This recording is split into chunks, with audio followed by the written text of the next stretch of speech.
Sport, ESPN Radio.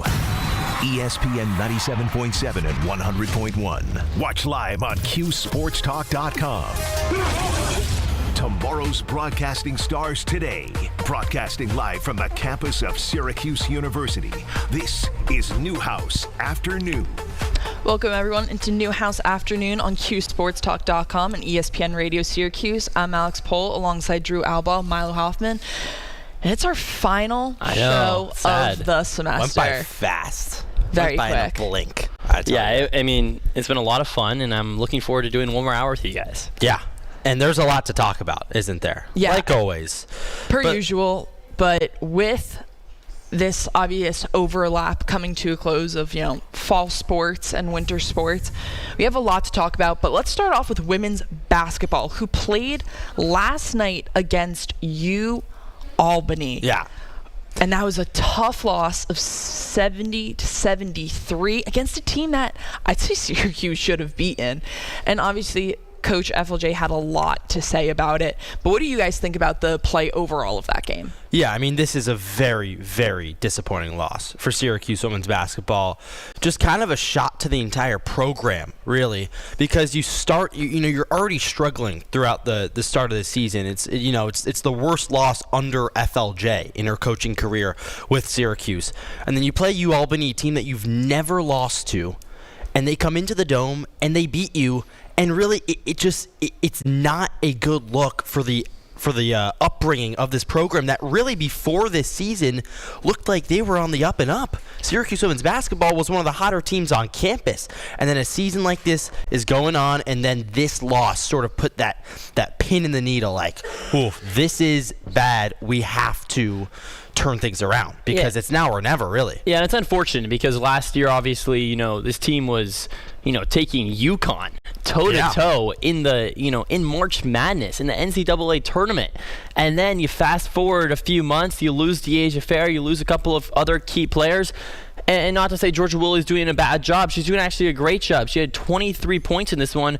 But she's not Deasia Fair. I mean, no one is. And that's part of the problem. And then you get to this game, and this is now 2-3 to start the season. And all of a sudden, it's Coach Felicia Leggett-Jack's worst start as an Orange coach. And you look at yourself and you think, is this Syracuse women's basketball team still a premier program in women's basketball? And I think the answer now is unequivocally no. Well, I think that it has a lot to do with the player you just mentioned, Deasia Fair. Because Coach Jack has had fair play for her for so long, and she's the one that ran this team. But honestly, the way that I see it, and correct me if you think I'm wrong, but I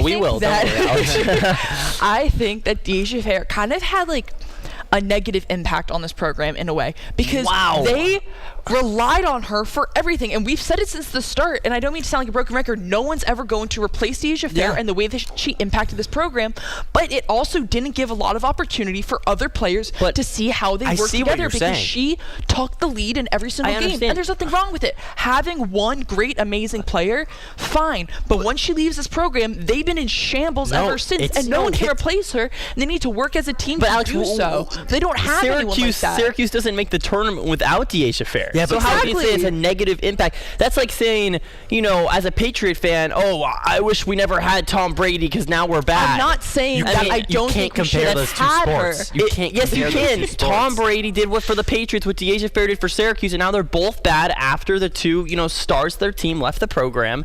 So to say that it was negative to Deasia Fair leaving, I think that's unfair. Yeah, but I'm not saying that I wish that Syracuse never had her. I'm just saying they should have done a better job with her of getting other players involved and not just being so just okay, sure, she's running the show, let's just let her have it and not worry about the other players and their development for when she's gone, because she's gone, and there's a really solid chance that they don't make this tournament if they keep playing the way that they are. And we have I don't think they will. No, 100% not. They lost to Albany. But also it's basketball, and so in basketball, it's only 5 players on the court at once. So you kind of have to be, lean on your star player. So yes, while I do agree with you, Alex, how, you have your star player, all the attention in the program is going towards the Asia Fair, and maybe other players weren't able to develop, like they would if it was more of a team game. It was more of, we play together, not just lean on Fair every single time. I see that point, but also you look at it, there were other players on the Syracuse team last year and in years past that were very impactful. It wasn't just solely Deasia Fair. We're seeing Georgia Willie this year. She's stepping into her own. But she's not Deasia Fair. Of course, you can't compare the two. But I'm saying there are other factors to the team other than just Deasia Fair. Of course. And one of the bigger storylines of this game was the post-game, interview with head coach FLJ. It was, really crazy to listen to. It was a listen. And she was fiery to say the least.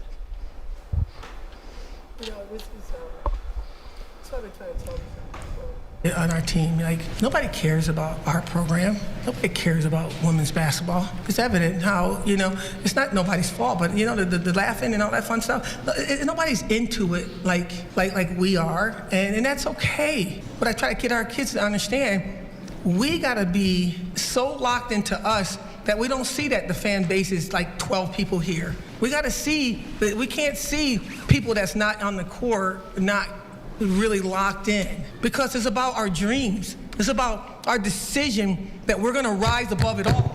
And so this is the lesson learned. We don't lose, and I'm not going away from that. Albany's a good team, and I'm gonna say it on record, the better team didn't win today, but the more prepared team won today. The team that decided that every single possession is gonna matter as if their life depended on it. And we thought that we had a tomorrow. And so we're gonna take this and sit on it for a day, and we're gonna go home, and we're gonna get on a plane, and we're gonna go down to Florida, and we're gonna decide what this really means to each one of us. And we'll get better. But I'm glad I walked in when I did, so our players can see that nobody cares, man. We up here crying outside, and we got a fun, let's go have a party in here. It's not you guys, it's everybody. And it's okay. But what's not okay is us not giving 100% for ourselves, man. This life lesson stuff we're talking about, man. And we gotta decide that we're gonna hunker down and turn the noise out from all the people on the outside and lock into the inside and get real with each other. This is a perfect situation for us. This is what's supposed to have happen for us right now. And we'll get better. Yeah, Coach Jack definitely had a very emotional Yeah. I mean, she exploded. Response. It's fair. She came into that interview and the media was kind of laughing, having a good time, and that was a heartbreaking loss where Albany had a game-winning 3 from deep to win the game. So obviously, it doesn't match that. And I think the most interesting thing I heard in the whole thing was, Coach FLJ saying the better team did not win today. The more prepared team won. And I think that's very insightful, kind of step back, and your job as a coach is to prepare your team. So I think it's very inflection to say, look, I didn't do my job as the head coach today to prepare my team. This was being built up through the entire year. This is sort of just, it was your worst loss of the year, arguably, and then you come in and you let everything out. And she brought in more than just basketball because, it's clear that this team is very tight and they love each other, but it's like she really made a point to get rid of that outside noise, because I don't know if it's been getting to them early in the season. I don't know if, they haven't been focusing on themselves enough, but that's what Felicia Jack was expressing in this postgame. And I think that it will be used as a wake-up call. It has to be, because you now go to Destin, Florida, for a challenge, and you start with Missouri. Missouri. It might be Missouri. It could be Missouri. It could be really bad. You start with Missouri on Monday. You got to turn things around, and you have to stay within each other, because there is going to be outside noise, and you're supposed to be a pristine program, and maybe there aren't that many people showing up to the Dome. Like, Syracuse has a chance to change that, I think. Yeah, and it's not even just trying to block out the noise, but also the lack thereof. Yeah, I know. Because they don't last year with having Deasia Fair and then making it really far and having such a strong season, they got so used to the Dome actually being pretty filled and having a good turnout. And now they're showing up to these games. The fans aren't there. The community isn't behind them, which is something that doesn't happen for, the football team, who even when this year they've been doing a solid job, but in years past when they're losing consistently, everyone still shows up and shows up to the game. And that just isn't the way it is for the women's basketball team. And she was saying, she's like, we know that. We have to prepare ourselves and just focus on what's happening on the court to then continue to move forward.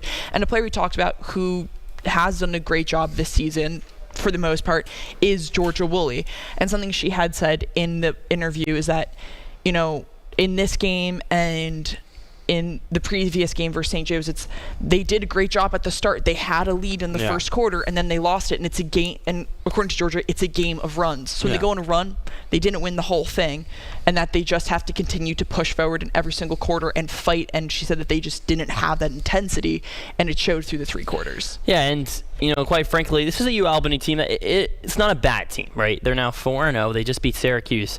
But when push comes to shove, the last 2 minutes of that game, and FLJ said herself, who wanted it more? It was clear. Clearly not. It was UAlbany. Yeah. So, you can blame the fans. You can blame whoever you want to blame. And I don't think FLJ was necessarily blaming the fans. She did say many times, this is on us. This is on us. But at the end of the day, it's 5v5. It's basketball, and who wants it more is usually going to end up winning the game. And the one person I thought that, really wanted it was Georgia Woolley. I mean, she becomes the 11th player for Syracuse to hit the 1,300-point career mark in an orange jersey. She scored 23, the first player to score more than 20 for Syracuse this entire season. She's that motor that drives this engine for Syracuse women's basketball, and it's going to be interesting to see if she's going to be enough from here on out, because there's really not much room for error from here on out. I mean, you got 3 losses. You can't start stacking losses and expect to make the tournament. You guys are shedding light on the players that are doing well under this dark season so far. I mean, when you talk about grit, when you talk about wanting it, the first thing that comes up is defense. You have to play defense. Syracuse gives up nearly 80 points a game this year. That's worst in the ACC. That's not Syracuse. Syracuse is known as a hard, gritty school that you're going to go out there and play defense. FLJ is one of those coaches that's going to, get her players to play hard on the defensive end. And this is just not it's not coming together for Syracuse. And this is something that you think you might gain from losing Deasia Fair. Like, Deasia Fair wasn't an excellent defender. She was on the court. She was insane with the ball. She was one of the best scorers that we've ever seen. Yeah, I mean, she was 5'2". basketball. She can only do but so she didn't much. have the size. Yeah. So maybe Syracuse would gain this going into the year. It hasn't been the case at all. That needs to change. Yeah, and losing Deasia Fair on the offensive side, like you said, Georgia Woolley has been doing great. In this game, she had 23 points, and behind her was Isabel Verja with only 15. She did good too. I should say both those players. Both of them have been playing well, but and she had a big, charge. She drew a charge in the last 2 minutes of the game. And she talked about that as well in the post-game interviews. She was saying that she'll take 1,000 charges. She'll run through a wall for this team, even if it hurts her having to take a charge. She'll do whatever it takes to try and change the tides of the game. But though Georgia Woolley did have 23 points, Isabel Verja with 15 behind her, then no one else was scoring over 10. And then even in the previous games versus FDU, it's like you have Kyra Wood scoring the most of 12, Georgia Woolley only having 9 points in that game. And by the way, Kyra Wood was abysmal against UAlbany. 2 for 7 shooting is not going to cut it. 9 points. And then you go further back. Then you go to Maryland, where Georgia Woolley had the most again, but only of 17. And then Isabel Verja, who didn't play all that many minutes in that game, but she only had 4. So every single game is so inconsistent with who your leaders are. The only one who's been in the top, I wouldn't even say Georgia Woolley hasn't even been the leader in every single game. She hasn't been consistent. She's been consistent in the past 2 games or so, but even before that, she was at the bottom of the scoring. So every single game, if you're top, even 1 and 2 in scoring aren't the same person, how can you find that consistency? Because obviously you don't have Deasia Fair anymore, so then it does have to become more of a team effort. Yeah, you only have 5 players on the court, so like you said before, you might have to just rely on 1. No, rely on 2, rely on 3, whatever it is. But if it's not the same 2 or 3 every single game, there's literally going to be no consistency, and that's the only thing that's going to get them through. They need to find their identity. I don't think you need the same 2 or 3 people, Alex. No. I don't think you do. I think this team is... I understand what you're saying, but I think if one night it's Georgia Woolley, if one night it's Sophie Burrows, one night it's Kyra Wood, I don't think it matters. I think what matters is someone has to step up. Someone has to step up. Multiple people, in this case against UAlbany, had to step up. Yeah. And when push comes to shove, there was one girl, and she's from down under, and she was the only person that stepped up offensively for Syracuse, and that's why they lost the game. I mean, yeah, it's like we were saying, when you lose the Asia Fair, you have to fill in that void with a bunch of different players, and we can't keep getting away with. Syracuse can't keep getting away with Georgia Woolley being the only person that goes out there and score. When Kyra Wood goes out there and she's the only one that's leading the charge. You have to be able to fill in that hole through multiple different players. It's just simply a team that's trying to find their identity. It's a new look team.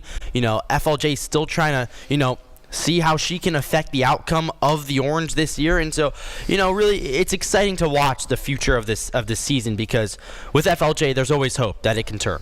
Yeah, well, another team on this campus that's a new look team would be Syracuse football. Yeah. And we're going to talk a bit about them after the break, so stay with us on QSportsTalk.com, ESPN Radio Syracuse. We'll be back. Catch head coach Fran.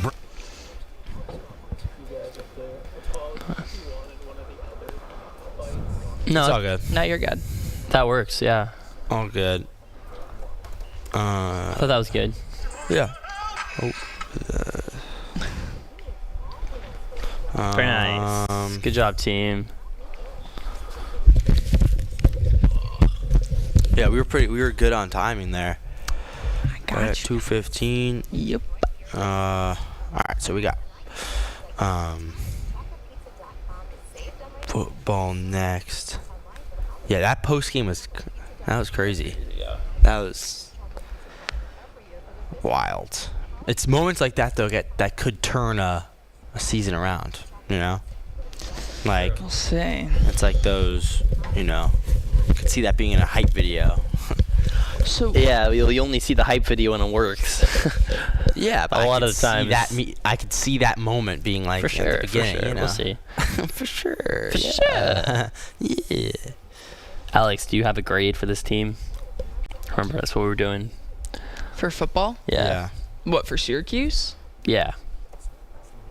I gotcha.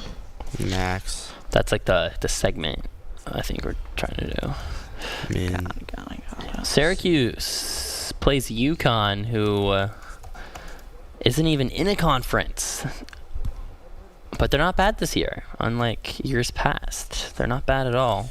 Pretty good defense. Kyle McCord is 273 yards and 2 touchdowns away from eclipsing SU's single-season records for most touchdowns and passing yards. He's on a record watch. Yeah. So let's do our grades. Yeah.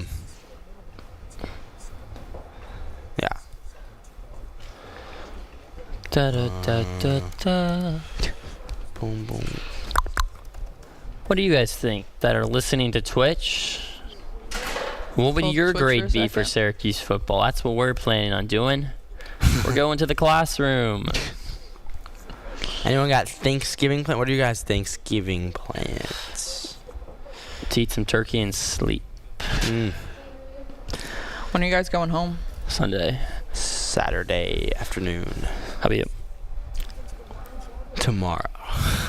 Yeah, maybe. Don't actually totally. Are you driving home? That's what the plan is. I guess you have a lot of freedom because you have your car, so you can kind of just go when you want. Whenever. Yep. Yeah, that's nice. How long's the drive? 5 hours. 5 hours. It's kind of a nice drive right now. They're a nice park. Yeah. It's actually, it's a nice drive. It's very pretty, actually. There's so many trees, and you just go through like the mountains. There's this one road that I swear I think it's like 100 miles straight, and you don't. Really? And it's one lane. You gotta like There's one focus part. out. It's like the Palisades or whatever, and it's just Pacific go Palisades. straight one lane. Palisades Just Parkway. booking it Jeez. for like 2 hours, and then you go off and exit, and then you go for another 120 miles straight. It's like, it's not bad. You don't have to do anything. You literally just sit there and Listen to music. go Yeah. straight. But that's kind of the other part of it, is like you get so bored of just being like, okay, now Yeah. it's 80 miles. Now it's I 60. need a turn coming Now up it's here. it's like it's just like, okay, one more hour of this. I was trying to look up Twitch to try to see if we got anybody talking to us in the Twitch chat. I don't see anything. Accidentally looked up Titch. Do you guys, either of you want to guess what Titch is? A titch? A Titch, yeah. Oh my god. Who's a titch? This seems like it could be worrisome. No. A titch. Someone that's annoying. Close. Alex, you want to give a guess before I... That sounds about right. So It's a British term for a small person, especially a child, used in a humorous way. Why does someone annoying? It's a child. You're calling bro. small people? I don't need to calling take any children- notice of a titch like you.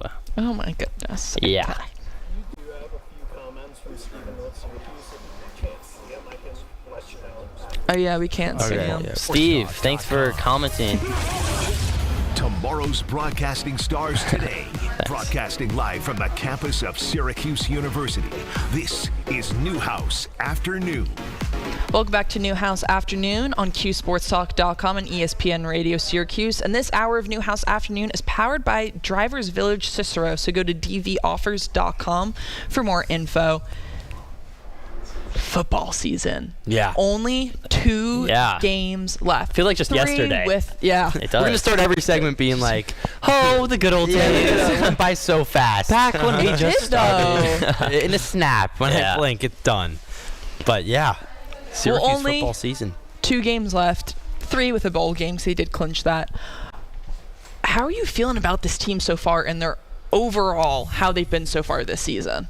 I think overall this season has been successful. And, you know, we're going to go to the classroom really fast. I'll bring us to the classroom. We were just walking in the hallways. You know, now we're going in. Approaching finals. We're approaching finals, you know. and we're going to go into the classroom. And it's crunch time right now. It's like this is when everything matters. So I'm going to give out some grades. We're all going to give out our Syracuse football grades for this year. And right now I have Syracuse football at a B-. You know, you sit there at 7-3, and this grade would have changed drastically for the worse if Syracuse football did not pull out last week's win against Cal. You go into Cal, you're actually underdogs, which I didn't necessarily agree by a with. lot. 8.5 points. I didn't it's like more than a touchdown. That could have gone either way in my opinion. But you just add that to the mix. You go out there and you win handily. Now I know Syracuse only the margin at the end wasn't too much, but that's not how the game was the entire time. It was not close. Syracuse football led the entire way. Yes. Cal McCord was back to what he has been doing all season long. You sit here at 7-3, and you go to an above 500 record in the conference, and you're at 4-3 in the ACC. Yeah. This season has been a B- so far. It's been very successful underneath Fran Brown as the new head coach with Cal McCord. And in past years, Syracuse football has fallen off in the past. At this very moment, it's been you start off hot and then what happened? Where did we go? Where are we now? We're now all of a sudden near 500. Maybe we're threatening to go below 500. And now Syracuse football is sitting at 7-3, pretty comfy. And you got 2 games left and 2 chances to make an impact. So that's why I'm saying the max that Syracuse can get is an A for this season. How is that possible? I don't see them pulling out an A. Okay. If you beat Miami, how could it not be an A? Because I don't see them beating Miami. There's no chance. I'm saying potentially if Syracuse goes and beats Miami, how could you not give that an A? That's what I'm saying. I have a great answer after Alex finishes. Miami. If they beat Miami, I think the max would be an A- That's at this too point. high. B plus A-, because if they beat Miami, that's an insane win, and I mean they sure. deserve an A for that performance. But if you are giving them a grade of the whole semester overall, like if you do amazing on your final, that doesn't mean you're going to get an A in the class. Yeah. It's the average of everything. And losing to BC, you're going to give them an A after that performance. And then on top of it's not even that, the Boston College. and that was the Pitt performance was just okay. I get it. Pitt's a good it's the team, Stanford but game. losing to them by that much, Yes, but Let me go. But Boston, no. You gave out your grade. Now it's my turn to give out my grade. I didn't give my negative. Up. If the teacher is talking, okay, I'm going to give the grade to the class for Syracuse football. Yeah. And my grade is going to be the most realistic grade, because if you go into a test that is, marked as you get a note card, you get extra time on the test, you can ask the teacher questions, you're expected to do well on that test. And that was Thursday night football against Stanford in the Dome, a Stanford team that still has not won a game in the ACC, and you lose. I mean, come on. But you can't give them any higher than a C minus. I don't care what you're saying, That is Miles. ridiculous. C minus no, because you can't say that. they lost to Stanford. That was inexcusable. And then they got absolutely blown out by Pitt. This not team close. is 7-3 right now, Drew. Milo, 5 interceptions. They lost by like 30 points to Pitt. This team is fourth in the ACC and then you get embarrassed by behind- Boston College. I don't care. The expectations coming into this year is that you compete to get into the ACC championship. let me ask you and a if question. a Stanford lost, you can't go anything higher than a C minus. team is You fourth could in get the a B at the best if you do good on the final against Miami, and you could go down to a C minus, D plus. Okay, what would you have given the team last year of their overall performance of how Syracuse The did last year? expectations were lower. You were looking at So the what kid. would you give it now? What was your grade, huh? I mean, sometimes, you have your 3 kids, and, one of them studies a lot more. You have higher expectations, and this was that kid this year. Last year was okay, it was a C performance. It was a C. Like, they still went to a bowl game. I mean, Garrett Schrader was their quarterback. How well can you do on a test when you don't have a pencil? I mean, and that's kind of the vibe of last year's team. No. Yes, it was. Dino Babers and Garrett Schrader versus Fran Brown and Kyle McCord. It's not comparable. Yeah. And this team has done exponentially better. This team is 4th in the ACC, but I wouldn't say behind exponentially. 3 teams that are ranked in the top Exponentially? 25. No. This team was inches away from being ranked I'm multiple not saying times. it's an F. What's the saying, brother? C's get degrees. They're doing fine. I mean, Fran Brown isn't going to get fired from this performance, but this is by no means the peak or of what a lot of people are expecting for Syracuse I'm giving them a B football. minus. Did you catch that right? Like a B minus is Yeah, like I agree with you. I'm saying What's that the there's B no minus? way in heck they can get to an A. That is ridiculous. if they beat Yeah, Miami I know. and they I don't. beat They UConn, did A not is a get an perfect A. grade. They finished Milo. the year No way. Where's there to go after an A? I guess you could get an A plus in some schools, not at Syracuse. So I don't know where you think Well, that's they're what I was going. thinking. Yeah, like you can get an A plus. Obviously, okay, They this lost team wasn't to perfect. Stanford. This team wasn't perfect. Yeah, you can say it again. Say it again. A Shout it or from the an A rooftops. minus. All An right. A or an A minus. So how do you this team think can get these to an A or next a 2 minus. games are going to come out? Do you think that Syracuse is going to win against UConn and Miami? I think Syracuse is going to beat UConn Okay. in the Dome. Uh-huh. And then I think if you beat UConn, you're going in there with some momentum. goodness gracious. And Miami's coming to the Dome. Now, Momentum's momentum. I don't although care. Miami is such a better team than Syracuse. let me speak. Go ahead. Although it sucks that this team is on break while they welcome Miami to the Dome, you're going in there with momentum. You've now won 2 in a row. And Yeah, 2 in a row is enough momentum to beat. and this team and like Kyle McCord probably broke the single season all-time record for Syracuse for passing touchdowns and passing yards. Yeah, but he also threw the most interceptions. And also Miami showed that they are, you can beat them. They showed that they're not perfect, no longer undefeated. They moved all the way down to 9th in the country. Like, this is a winnable game. Syracuse is a good football team. They've beaten themselves when they lost. Yeah. So what do you think? Who do you think is going to pull out the win in these 2 games?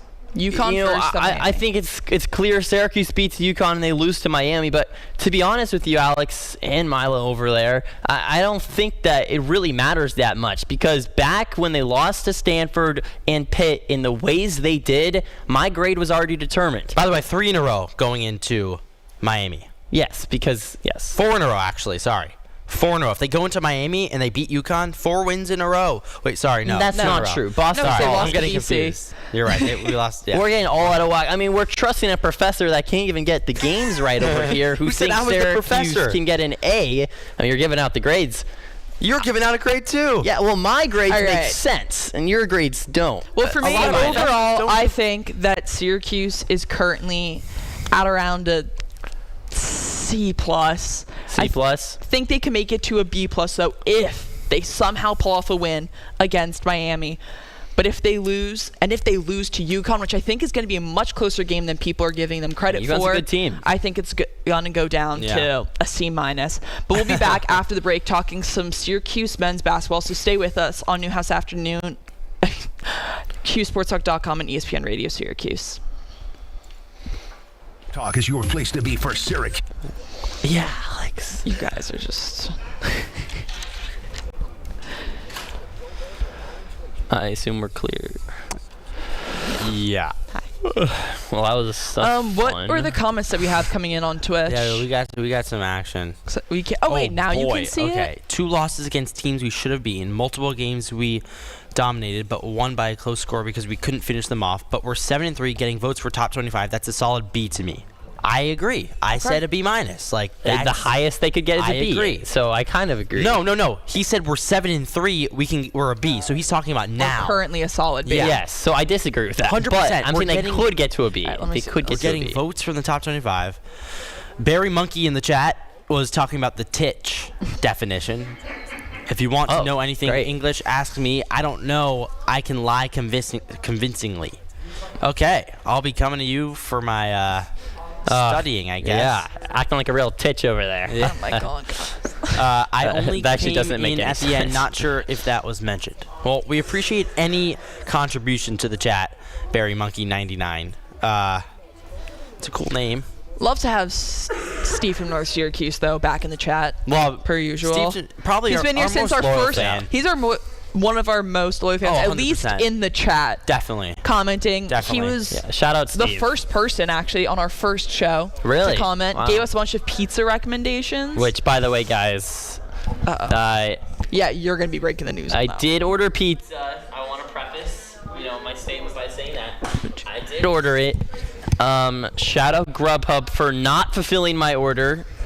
It was to Pavoni's Pizza, and it got canceled. By the way, nothing and against Pavoni's. It nothing, wasn't their fault. not Pavoni's at all. I actually was really excited to try it, so shout out Pavoni's. But we will still be doing our metaphorical slice of the game, will you? But unfortunately, you might just have to imagine pizza getting eaten. For some reason, I'm having a tough time seeing Steve's questions. I can't see them. He wants us to look at his questions from above, but can you see the questions? Jordan Vine telling us I can't see. what they are. All I Maybe we can can see get is the our definition producer. of pitch. Not sure. No, for some reason I think Maybe Steve, if they're you not- don't mind like retyping some of them. Yeah, that would be I think great. earlier the chat wasn't working on our end. Okay. I don't know why I'm answering like I'm Steve. All right, guys. So what are we Okay, talking got it. about in this next segment? Talking about Men's basketball. A lot to talk about. And we're gonna start to preview the game, and then we're gonna stop. Do the correct? students support women's basketball? From Steve from North Syracuse. Not really, Steve. To be honest with you, the vast majority of the student population, they don't really go to the men's basketball games either. To be completely honest, Yeah, but no, it's a lot more at the men's basketball than women's basketball. Yes, but it's not like a thing that everyone does. Like it's a lot of other schools where, Duke people are pitching up their tents and waiting for days to go see the game. That's not how it is at Syracuse, unfortunately. And I think part of the reason is there's just so many seats. So the limited quantity doesn't seem like. Yeah, no. I agree. It's unfortunate that there aren't as many people that go to the basketball games. No, and it shouldn't be that way. the women. It shouldn't be that way. But No, unfortunately, Syracuse isn't unique in that way. Yes. It's, outside of it, UConn, Iowa last year, South Carolina, some of those bigger schools, yes, the women's team gets more support than the men's team in a lot of cases. Unfortunately, it's still a growing sport, and that's nothing against women's basketball. But yes, it's definitely tough for FLJ to see quote unquote 12 fans in the stands. But also, you have to realize, on a Tuesday or on a Wednesday night during, some people's finals right before Thanksgiving, like you're not going to get that many people in the dome against Albany. But it's unfortunate. Syracuse It is, has the but- JMA Well, Dome. actually, You we got to do take have advantage. an update from Coach Jack that we're going to share with everyone when we get back. Okay. From the break. Big update from Coach Jack, apparently. And then we'll go into basketball. Perfect.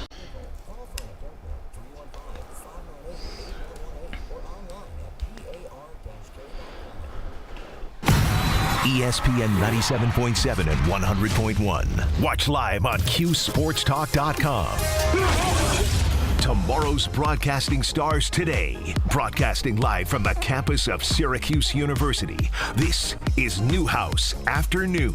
Welcome into Newhouse Afternoon on QSportsTalk.com and ESPN Radio Syracuse. I'm Alex Pohl alongside Drew Albaugh and Milo Hoffman.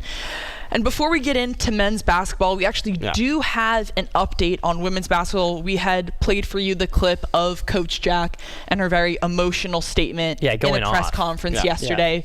You know, talking about how she's been teaching her girls that they're not going to get those fans, saying that they only had 12 fans in the stands yesterday and that they have to kind of block out that and that no one really supports them. They don't have a fan base. And then calling into the press room that they were all, you know, in a good, happy, whatever mood. And that just was the vibe. So she released a statement that I'm going to read to everyone. It says, "I have this amazing school that I get to coach at, and I certainly use language that I'm not proud of in the press room that doesn't fit my character, the character I have for my family, nor for my team, or the people I surround myself with. For that, I definitely want to apologize.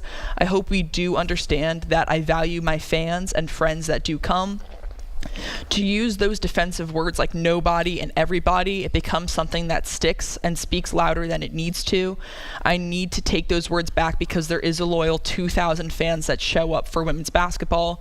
There's some people that reached out to me from some major places in our community who shared with me and raised their hands and said, I'm guilty. I don't come to the games. I need to start coming. You called me out and I'm on my way. For that, I'm glad I did say it because now we are finding those other people." Yeah. I was about to say, she does not need to apologize for what she said yesterday. Maybe dropping in F-bombs a little much, but I think the sentiment of what she was trying to say was good. I think this just speaks to her character because, she made that statement yesterday, but in a lot of ways, like, she kind of had to. You know, people aren't supporting this team. They do need more support, and they are a great overall they are a great program. She's an amazing coach, some great players. They just haven't found their way yet this season. Yes. And she had every right to say what she did, and I think it speaks to her character of her going back and being like, hey, I appreciate everyone who does come to our games. They just weren't feeling the support in the moment, but that they do appreciate it, and that on the that flip isn't the flip side of the coin, Alex. Like that. The flip side of the coin is you could say, yes, more people have to come to Syracuse women's basketball. I mean, people will come if they start winning. So at the end of the day, they're 2-3. But I think calling out 12 fans in the Dome was a little bit across the bar, in my opinion, because like she said in this apology or whatever you want to call it, she was apologizing to those people that actually do come because, of course, there wasn't actually 12 fans in the Dome. There was thousands of fans in the Dome. I think she said 2,000 fans that loyally come to every single game. So it was, in a way, giving slight shades to the people that come a lot. The people that do and the Dome isn't doing any favors. The fact it's the biggest college basketball venue in all of the NCAA. Yeah. In most places, 2,000 fans still is very sparse, but in the Dome, I mean, it literally probably feels like there's 12 fans because there's almost 38,000 people that can fit in the Dome. And like she said, people then responded being like, hey, you're right, I should be there. So I think that's the best part of it. That's the best part of this is, you know what? She said what she had to say, whether the way she said it was right or not. She said it, and it did bring some attention to this team of like, hey, they're right. We should be showing up, and that's great for them. So hopefully they get more fans in the Dome and have a successful season going forward from here. But going on to men's basketball, they have a big game. They're actually playing tonight. Yeah, against Texas. Just a few hours. In the Legends Classic down in the Barclays Center against Texas. They're the first. You want to say it again? Yeah, no, because it deserves more of a dramatic tone when they've almost lost to, say it with me, Lemoyne, Colgate, and Youngstown State. So now you got Texas, the Longhorns. No one's picking Syracuse to win this game, and quite frankly, I'm not picking Syracuse. No, there's no reason. This is going to be their pick Syracuse to win. Beyond toughest opponent yet. Oh yeah, they haven't been showing up against the easier. Not to say that Colgate and Lemoyne are easy. No. Teams, You look at Colgate, they're nothing in comparison to Texas. 100%. And they're Syracuse. Honestly, I think they're going to play better in this game than you might give them credit for because I think a lot of their issue in these past games is they're playing down to their opponent's level. They're playing sloppy basketball because that's how their opponents are playing, and they almost lose these games where they should be blowing teams out. So if they're playing against a team like Texas, who I also believe is going to end up winning this game, but if they play against a tough opponent, I think they're going to step up and start playing what Syracuse basketball is and what it should be and what it can be going forward this season, and it's going to light a fire for them, and hopefully they take that momentum, even if they lose, just taking the way that they play, going further.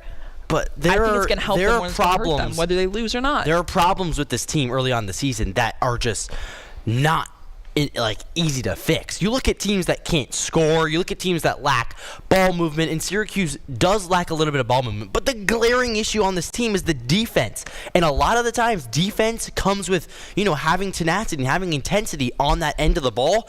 And if you're not bringing that, that's something that you can control. And that's something that you need to be smart with. And if Syracuse never brings that and doesn't bring it tonight, it might be a landslide. And there's no communication on the defense as well. I mean, anytime Youngstown State set a screen and there was a switch on defense, there was no communication. Eddie Lampkin was confused down low, and there ended up being a wide open layup for one of the point guards on Youngstown State. It was the same way with Colgate, and no transition defense as well. It wasn't just the communication on pick and rolls, it was the transition defense. Teams were steamrolling them down the court. There was no stopping the ball. We know that. You got to stop the ball, because that is the biggest threat. When you're coming down the court in transition, you have to stop the ball. And because of that, there was easy layups on the other end and just a lot of wide open space. Contested shots were just not there.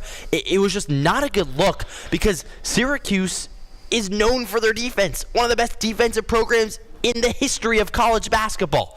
So the fact that that's not there is concerning. And maybe it's Adrian Autry. I don't know. To be fair, the defense was starting to fall off towards the end of Jim Boeheim's reign as well. Definitely. The 2-3 defense was starting to deteriorate. So I wouldn't go that far and say it's Adrian Autry.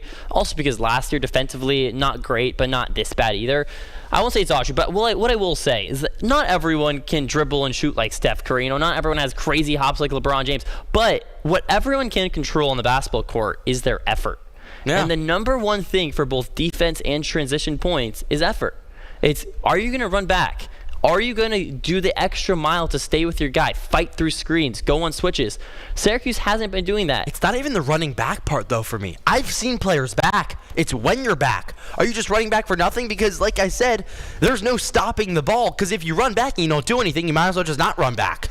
It doesn't do anything. So it's not that this team hasn't been, running as fast as they can, because of course you're going to do that. It's about being smart, and it's about showing effort when a team is pushing the pace, and you need to stop the possession, even foul them in that scenario. Well, don't give up free layups. One player that you said seemed a bit confused at that one point on defense is Eddie Lampkin, but I think that overall he's playing a lot better now than he was at the start, and I think that he is going to be a huge difference on the Syracuse team going forward and going to help them, because he already has been. Has been. Great he's scorer. doing an amazing job, and also not only scorer but assists. Yeah, he's starting to. When you watch him play, he's behind becoming the back passes. Behind He's the the back best passing big man Syracuse has assist had in years. He's kind of an assist, like a pass first player, but if he's open there, he's ready to go. If he knows he has that shot, he takes it, and he has, obviously because of his size, he has such a presence down below, and he's able to get the rebounds, put them back up, and be just a very powerful player. I have a question. What if it's the same thing? God. I wonder. Would you rather Eddie Lampkin or Malik JJ Brown? Starling? I was wondering if it was Eddie Lampkin or JJ Starling who's the main guy for Syracuse. I thought we were on the same page. I was going to say, would you rather Eddie Lampkin or Malik Brown? It's Eddie Lampkin. Because you talk about best passing big man, I actually think back, Malik Brown, obviously Brown's not a big man, but he was playing the 5 a lot. But he was. Yeah, and he wasn't meant to be, and position. that was the main thing people were saying all season long. He's not meant to be playing the 5. Malik Brown's 6'7", 6'8" on a good day. Eddie Lampkin is 6'11". He's pushing 300 pounds. One more cheeseburger, and he's at that 300-pound weight limit. So, look, I don't know. Malik Brown's 6'9", by the way. Yeah, but is he really? I'm not ESPN, sure. He is. Yeah, okay. We'll see. I mean, Trae Young's also listed as 6'3", and that's not true either. So, to each then their is own. Eddie really 6'11"? So, I want to say my question. JJ Starling or Eddie Lampkin? I think those are the kind of two guys people can point to. What's your say, question, though? It'd help if you let me finish. Okay, that's usually how it works. Syracuse, if they need one guy to kind of carry them through this Texas game, do you think it's more important that it's JJ Starling or Eddie Lampkin to have a big game? Actually, I take that back. Eddie Lampkin. You know why? Because Texas gives up nearly 45 points to guards this season out of their 60 points allowed, which is the best in the SEC. They give up only 60 points a game. 45 of those points go to guards. JJ Starling's a guard. So if Eddie Lampkin is the guy that's leading the charge, that's good news for Syracuse. Yeah, he's going to be able to break them down, and I think that Eddie Lampkin's going to do a great job, because though JJ Starling had just a phenomenal game. 38. 38 points. Yeah. I think that the one thing that will try to help break down this Texas team and make a difference would be Eddie Lampkin. So you guys both start with J.J. Starling and both individually retract your statements I was to Eddie Lampkin. thinking of like, oh, he had such an amazing game, but if you actually think about it, who's going to make the difference and lead this team, and who can be something different that Texas isn't as used to, would be Eddie Lampkin. It's J.J. Starling. Okay. It's J.J. Starling. And I'm not going to disagree with that. I think they're both For the great. season, I think J.J. Starling is... I think both of you, I think Eddie Lampkin's obviously not a bad answer, but I think if I had to pick one, it's J.J. Starling. And my main answer to that question would be because one person between Eddie Lampkin and J.J. Starling can create their own shot. And newsflash, it's not the 6'11" Colorado transfer. It's J.J. Starling. Actually, I completely disagree. Eddie with you. Lampkin cannot create his own shot on the ball. He can't. He needs a pass into the paint, and then he can create, but that's not creating your own shot. He needs that input pass. But from behind Drew, the arc, Eddie Lampkin cannot create his own shot. But Drew, and that's a fact. we just saw Okay, what... but Eddie Lampkin's not dribbling the ball up the court. I understand. It's not like he can just create his but own he shot. can't- Obviously, he needs a pass He in. can't take over the game. Right, he but can't. Drew, because he can't do it alone. Let me listen to this though. We just saw J.J. Starling take over the game with 38 Exactly. points, and Syracuse almost lost to Youngstown State. They would have lost by a lot more without J.J. Starling, I can tell you that much. Yeah, but if that's what it looks like against Youngstown State when J.J. Starling has a career night, then I don't think there's going to be much of a dip. Like, J.J. Starling seems like he's going to do well, but we need other people to do well to sort of, I'm not cut into saying I that don't want deficit. Eddie Lampkin to play well. I'm saying if you need one guy, push comes to shove, it's J.J. Starling. We saw one guy go out there and perform as J.J. Starling against and Youngstown State. Syracuse beat Youngstown State because of that By performance. 3 points in double overtime. Regulation, 8 seconds left. You need a bucket. Who do you go to? I didn't see Adrian Autry say give Eddie Lampkin the ball. I saw J.J. Starling tie up the game. That getting wasn't to your the point. cup. That was not your point. It is. He can create his own shot. No, because Yes, Coach yes. Adrian Autry literally stated a big reason why we're even scoring right now is because of Eddie. He's on the offensive glass. I'm not when saying they that's double, wong. and Who do you want to jump lead offs, this team? And he Now you're bringing generates up who you easy want to points. J.J. Starling to the crib. Yeah, but now you're saying who wants to take the last shot. Of course I want J.J. Starling to take the last shot, but it's two different things. The motor to right. the team is J.J. Starling. Well, Period. I mean, he's the vet on the team. we're going to take some time to breathe and think about these past statements. I don't know if I'm going to be able to breathe. Going on the break, but we'll be back in a few minutes to give you our slice of the game. So stay with us on Newhouse Afternoon, QSportsHook.com, and ESPN Radio Syracuse. Don't miss the Completely disagree. We saw J.J. Starling do what he could do against Youngstown State. No, I'm just like, you guys are just screaming at each other. He's flailing his arms, and I'm just laying back, just like.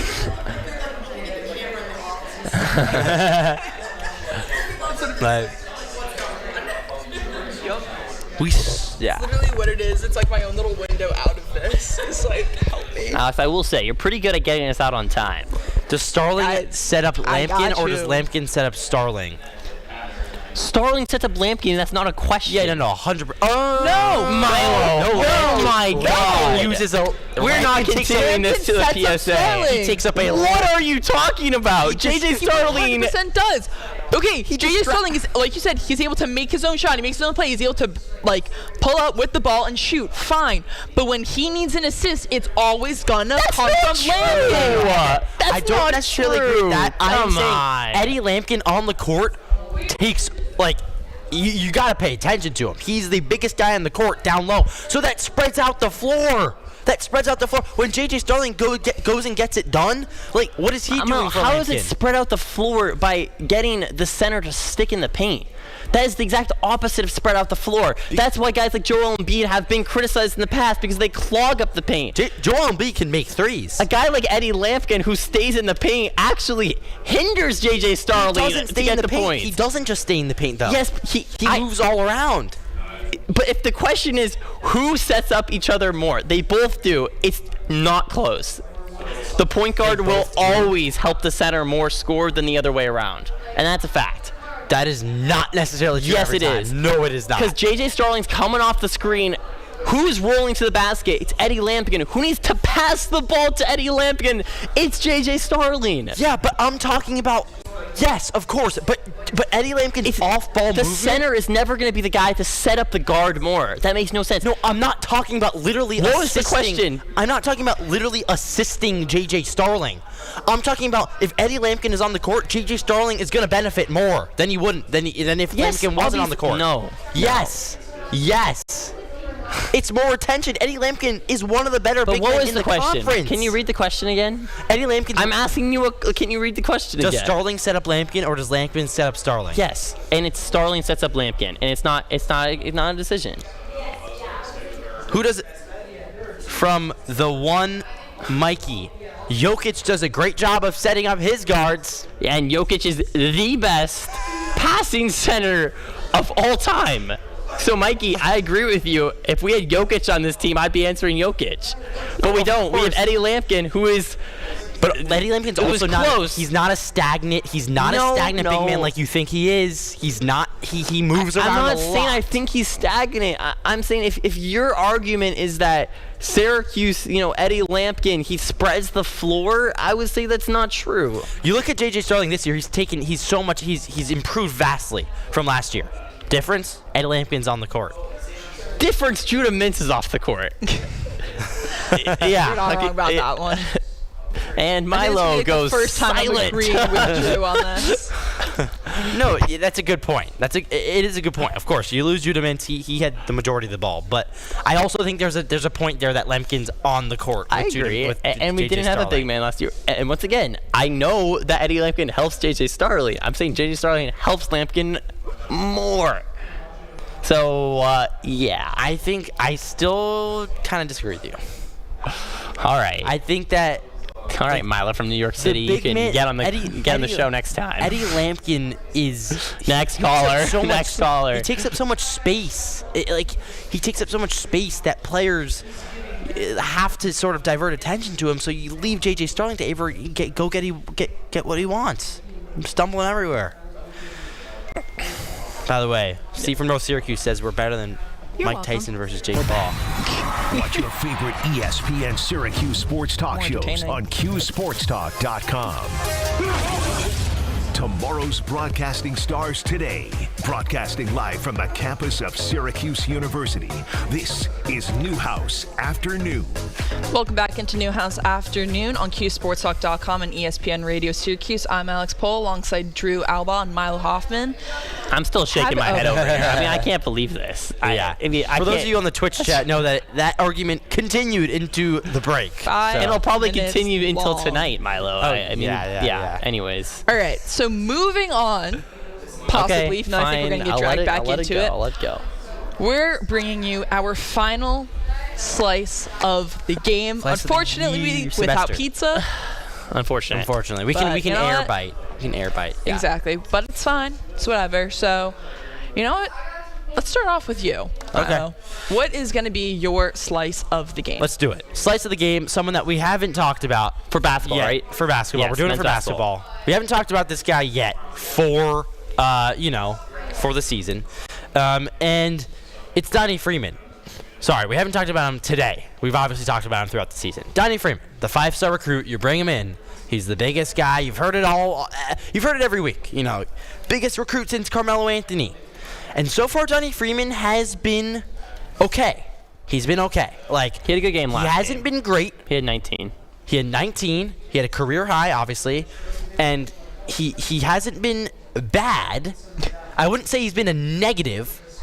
But for the game against Texas tonight, if Donnie Freeman can go out there and create shots of his own, I haven't seen that confidence that I want to see out of Donnie Freeman. That he's been bringing it, he doesn't bring the ball, but with the ball on the offensive end, he hasn't been looking, for that ISO step back mid-range shot that I know he can knock down, sort of like a Melo. So Donnie Freeman, show up tonight, and your season will look a lot different. All right, Drew, what about you?